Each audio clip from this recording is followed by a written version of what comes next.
And as we are in the new reality of COVID, where we have some folks returning back to offices and we still have folks who are joining events remotely, we know that the online communication portion of our speaking is not going to go away entirely. Maybe we do a little bit more in-person communication in 2022, but the genie is really out of the bottle in terms of online communication. It is going to be part of the business communication landscape going forward. So that's why we've talked about both in-person and online communication throughout our course today.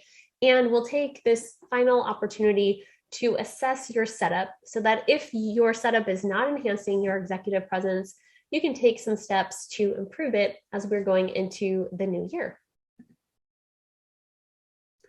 Your setup, it has to do with your technology and your speaking space.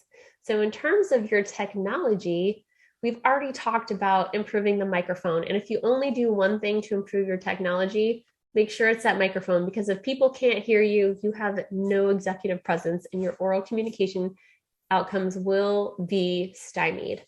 Make sure you have a good microphone and that you are using a microphone whenever you're in person. The other thing you can do is turn off the notifications on your computer. Now, this is a real easy one to do. Make sure that you don't get the ding, ding, ding of emails and text messages coming in while you are engaging in communication situations online. So make sure that you are thinking about turning off those notifications. The other thing you can do with technology is consider getting some lighting. Especially in the winter months when there's not as much daylight, it's really important to have some excellent lighting so that you appear more present when you are in online communication situations.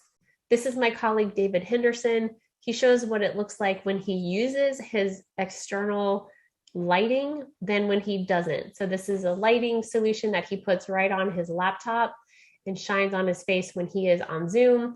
And he also does media commentating. So he does this when he does television interviews. And as you can see, it really helps him appear more present when he's in computer mediated speaking situations.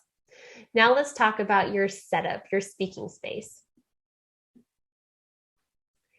Now, it would be great to have a beautiful space like this in your home, a bookcase or some art in your background. And if you have those types of spaces, that's fantastic. And we encourage you to use them and declutter them and curate them so that they are essentially an accessory to what you're wearing. In person, your accessory might be your tie or a scarf or jewelry or your socks.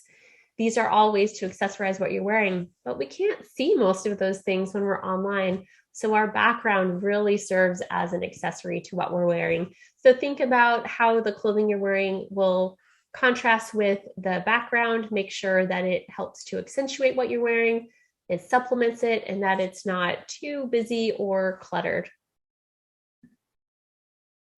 If you don't have a great background in your home, don't worry. There's a lot of ways around that. And one way is to use a virtual background. And here's an example of me using a before and after.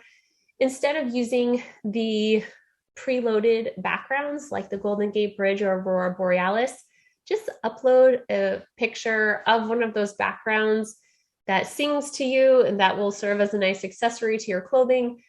Purchase one from iStock Photo or any place where you can buy photographs for use in business purposes, and use that and upload that as your background and have it be something that is a custom upload.